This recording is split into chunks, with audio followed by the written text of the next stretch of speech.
Halo teman-teman semua, buat kalian yang masih duduk di kelas 10, sudah menguasai belum nih materi gerak lurus beraturan atau GLB?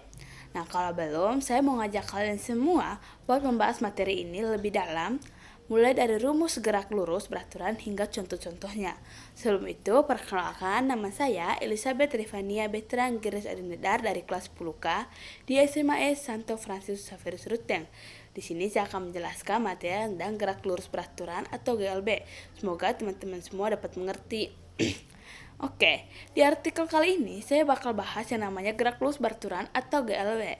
Jadi buat kalian yang ingin belajar GLB atau gerak lurus beraturan, entah untuk ujian fisika atau persiapan UTBK, stay di sini ya. Nah, yang pertama, apa itu GLB atau gerak lurus beraturan? Simpelnya, gerak lurus beraturan adalah gerak benda dengan kecepatan konstan. Konstan ini berarti tetap dan gak berubah ya. Perlu diingat bahwa benda harus bergerak lurus. Kalau ada suatu benda yang bergerak melingkar, walaupun dengan kecepatan konstan atau tetap, itu bukan gerak lurus beraturan namanya. Nah, saya pernah menemukan pertanyaan, mengapa gerak lurus beraturan mempunyai percepatannya 0? Nah, di sini mungkin kalian juga pernah mendengarnya atau kalian yang memikirkannya ya. Itu karena benda yang bergerak lurus dengan kecepatan tetap, yang berarti nggak ada pertambahan maupun penurunan kecepatan.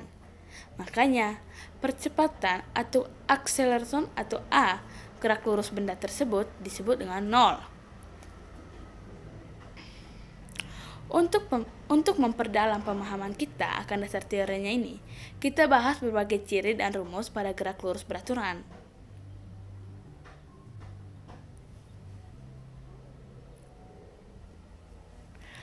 Nah, ciri-ciri gerak lurus beraturan. Andaikan kalian pernah melihat benda bergerak. Nah, bagaimana cara kalian mengetahui bahwa benda tersebut bergerak lurus, beraturan atau tidak? Nah, kalian bisa melihat syarat-syaratnya. Apabila benda yang kamu lihat memenuhi ciri-ciri gerak lurus beraturan atau GLB di bawah ini, berarti benda tersebut memang sedang bergerak lurus beraturan atau GLB. Nah, berada di sebuah lintasan. Yang pertama, syarat-syaratnya itu berada di sebuah lintasan. Kecepatan benda tersebut konstan atau tetap, percepatannya sama dengan 0 atau A sama dengan 0. Nah, sekarang kita lanjut ke rumus gerak lurus beraturan ya. Nah, rumus gerak lurus beraturan atau GLB sejatinya ada 3 komponen utama rumus pada gerak lurus beraturan, yaitu kecepatan sama dengan V, perpindahan S atau X, dan selang waktu, bisa dalam jam maupun detik. Terkadang, penulisan simbol pada rumus gerak lurus beraturan atau GLB di buku-buku sekolah itu sedikit berbeda. Nah, contohnya seperti di bawah ini.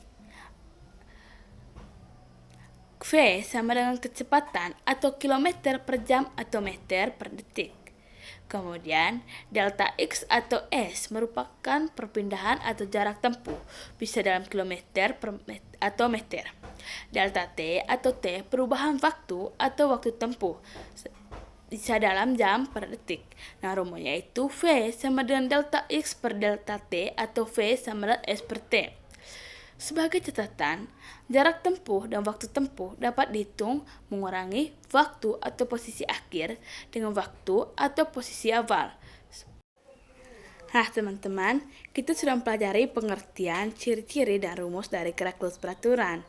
Sekarang waktunya kita mengaplikasikan ilmu yang sudah kita pelajari tadi dengan melihat contoh soal yang akan kita kerjakan.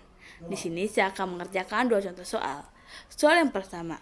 Sebuah becak di Surabaya berhasil menempuh 60 km dalam 3 jam dengan kecepatan konstan.